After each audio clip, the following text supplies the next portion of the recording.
తెలుగుదేశం జనసేన పార్టీల ఉమ్మడి మేనిఫెస్టో ఎలా ఉండబోతోంది?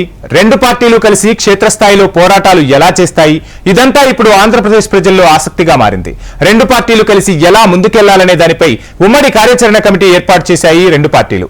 ఈ కమిటీ మొదటిసారి రాజమండ్రిలో సమావేశమైంది. ప్రభుత్వంపై ఆందోళనల కంటే రెండు పార్టీల కలయికపైనే ముందుగా దృష్టి సారించారు.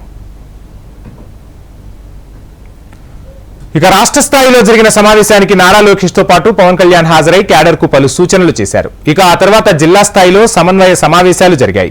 రెండు పార్టీల మధ్య ఎలాంటి పొరాపచ్చలు లేకుండా కలిసికట్టుగా ముందుకు సాగడంపైనే ఈ సమావేశంలో చర్చించాయి.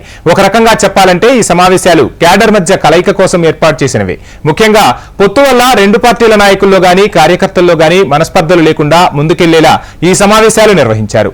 మరోవైపు ఓటు బదలాయింపు పైన సమన్వయ సమావేశాల్లో ప్రధానంగా చర్చించారు. రెండు పార్టీల ఓట్లు ఇతర పార్టీలకు మళ్లకుండా ఉమ్మడి అభ్యర్థికే ఖచ్చితంగా వేసేలా చూడాలని సమావేశంలో అభిప్రాయం వ్యక్తం చేశారు. ఇక మరోసారి టీడీపీ జనసేన జేఏసీ సమావేశం కానున్నాయి. రాజమండ్రి మీటింగ్ తర్వాత రెండో కీలక సమావేశం జరగనుంది. రాజమండ్రి మీటింగ్ తర్వాత జరిగే కీలక సమావేశంలో ఉమ్మడి మేనిఫెస్టోతో పాటు భవిష్యత్తు కార్యాచరణపై చర్చించనున్నారు. మరో 5 నెలల్లో ఏపీలో అసెంబ్లీ ఎన్నికలు జరగనున్నాయి. రాబోయే ఎన్నికల నేపథ్యంలో టీడీపీ జనసేన రెండు పార్టీలు గేరు మార్చుతున్నాయి.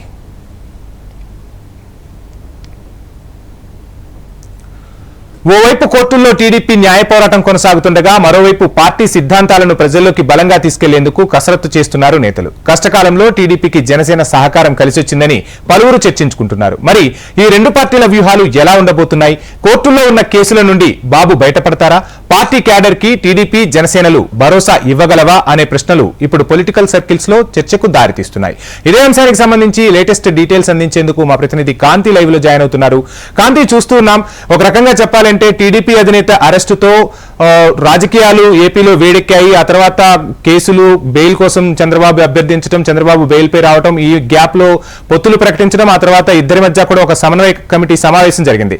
ఇక రెండో సమావేశంలో ప్రధానంగా ఏ అంశాల్లో చర్చకు వచ్చే అవకాశం ఉంది? ముఖ్యంగా మనం చూస్తున్నాం, ఓటు బదలాయింపు అనేది వేరే పార్టీకి వెళ్లకుండా ఇద్దరు అభ్యర్థులు కలిసి ఇద్దరు తమ పార్టీ అభ్యర్థులకే ఓటు వేయాలని అభ్యర్థించే అవకాశం కూడా కనిపిస్తుంది. మొత్తంగా ఏం జరగబోతుంది? ఈ సమావేశంలో ఏమైనా కీలక నిర్ణయాలు ప్రకటించే అవకాశం ఉందంటారా? వంశీ, ఆంధ్రప్రదేశ్లో ఏదైతే ప్రధాన ప్రతిపక్ష పార్టీలుగా ఉన్నటువంటి టీడీపీ జనసేన కలిసి ముందుకు వెళ్తాయి. 2024 ఎన్నికల్లో వైసీపీని గద్దెదించడమే లక్ష్యంగా పనిచేస్తాము అంటూ ఇరు పార్టీలు కూడా ముందుకు వెళ్తున్న సందర్భంలో చంద్రబాబు నాయుడు అరెస్టు తర్వాత జనసేన అధినేత పవన్ కళ్యాణ్ చంద్రబాబు నాయుడిని కలిసి తర్వాత అక్కడే ప్రకటించడం జరిగింది. ఏదైతే జనసేన పార్టీ, టీడీపీ రెండు కూడా కలిసి పనిచేస్తాయి అని. అప్పటి నుంచి కూడా పార్టీకి సంబంధించినటువంటి ముఖ్య నాయకులంతా కూడా ఎక్కడికక్కడ పార్టీ నాయకులతోటి సమన్వయ కమిటీని ఏర్పాటు చేయడం జరిగింది. ఏదైతే ప్రధానంగా మొదట రాజమండ్రిలో ఒక కార్యాచరణ కమిటీని డిసైడ్ చేయడం జరిగింది. ఈ కమిటీ ఏదైతే నిర్ణయాలు తీసుకుందో, మేనిఫెస్టో ఎలా ఉండాలి, అలాగే ఏ అంశాలు మేనిఫెస్టోలో చేర్చాలి, ప్రజలను మేనిఫెస్టో ప్రజలకు చేరువుగా ఎలా ఉండాలి, ఏ రంగాలలో ఇబ్బందులు పడుతున్న వారు ఉన్నారు, వారికి సంబంధించినటువంటి నిర్ణయాలు ఎలా తీసుకోవాలి, మేనిఫెస్టోకి సంబంధించి ఎటువంటి డెసిషన్స్ తీసుకోవాలి అనే దానిపైన కార్యాచరణ జరగడం జరిగింది. అలాగే సమన్వయ కమిటీ సమావేశాలు రాష్ట్రంలోని అన్ని జిల్లాలకి సంబంధించినటువంటి ముఖ్య నాయకులు, కార్యకర్తలతోటి సమన్వయ కమిటీ సమావేశాలు ఏర్పాటు చేయడం జరిగింది. సమన్వయ కమిటీ సమావేశాల్లో ప్రధానంగా జనసేన, టీడీపీ క్యాడర్ రెండు కూడా కలిసి పనిచేయాల్సిన అవసరం ఉంది.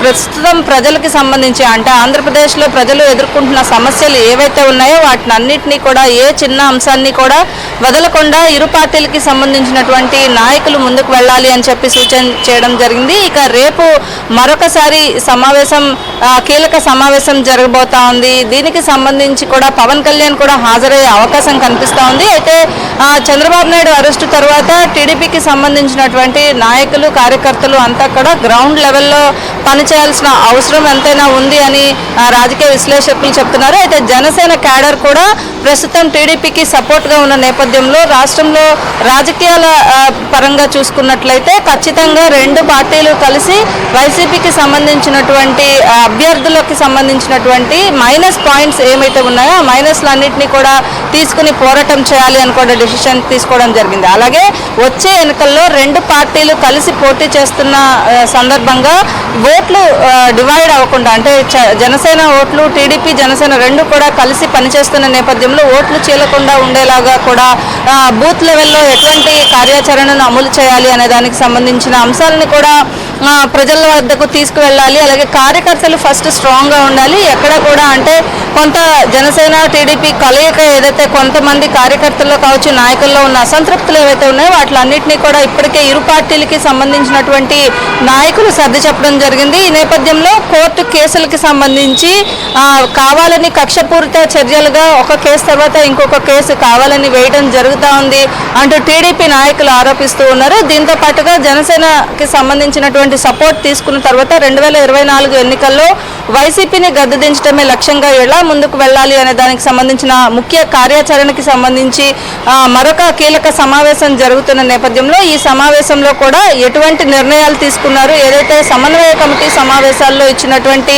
సూచనలు తీసుకున్నారు కార్యకర్తల నుంచి అలాగే నాయకుల నుంచి ఎలా పనిచేయాలి, ఏ ఇబ్బందులు ఉన్నాయి, ప్రతి జిల్లాల్లో జరిగినటువంటి సమన్వయ కమిటీ సమావేశాల్లో ఎటువంటి ఇబ్బందులు ఉన్నాయి అనే సూచనలు తీసుకోవడం జరిగింది. సో ఎట్లా పోరాటాన్ని ముందుకు తీసుకువెళ్ళాలి, దీనికి సంబంధించి ఏదైతే రెండు పార్టీలు కలిసి ముందుకు వెళ్తున్నాయి, వైసీపీ సంబంధించినటువంటి మైనస్ పాయింట్స్ని ఎలా ప్రజల్లోకి తీసుకువెళ్ళాలి అనే మరొకసారి ఈ కీలక సమావేశంలో నిర్ణయించే అవకాశం కనిపిస్తూ ఉంది. అలాగే ఈ టీడీపీకి సంబంధించినటువంటి నాయకులు అలాగే జనసేనకు సంబంధించినటువంటి నాయకులు ఇద్దరు కూడా కలిసి పనిచేస్తున్నప్పుడు అలాగే ఏదైనా కార్యక్రమం జరుగుతున్నప్పుడు ఇరు పార్టీలకి సంబంధించినటువంటి నాయకులు కూడా కలిసి పనిచేయాల్సిన అవసరం ఉంది అనేది కూడా సమన్వయ కమిటీ సమావేశాల్లో చెప్పడం జరిగింది. దీంతో పాటుగా ఎటువంటి కార్యాచరణతో ముందుకు వెళ్ళాలి అనే అంశానికి సంబంధించి కూడా రేపు ఒక కీలక సమావేశం జరుగుతోంది. ఈ సమావేశంలో ముఖ్య నాయకులు టీడీపీకి సంబంధించి అలాగే జనసేనకు సంబంధించిన ముఖ్య నాయకులతో పాటుగా పార్టీ అధినేత పవన్ కళ్యాణ్ కూడా పాల్గొనే అవకాశం కనిపిస్తూ ఉంది. చంద్రబాబు నాయుడు తోటి బెయిల్ పైన ఉన్న చంద్రబాబు నాయుడిని పరామర్శించిన తర్వాత కొంత రాజకీయానికి సంబంధించినటువంటి ఏదైతే పొత్తులకు సంబంధించినటువంటి అలాగే రాజకీయంగా ఎట్లా ముందుకు వెళ్ళాలి, వేసిన కేసులకు సంబంధించిన చర్చ కూడా వారి మధ్య జరిగినట్లుగా మనకున్న సమాచారం మేరకు తెలుస్తుంది. ఈ నేపథ్యంలో ఎటువంటి కార్యాచరణతోటి నాయకులు పనిచేయాలి అనే దానికి సంబంధించిన రేపు జరగబోయే సమావేశంలో ఒక నిర్ణయం తీసుకునే అవకాశం కనిపిస్తూ ఉంది. Thank you Kanthi.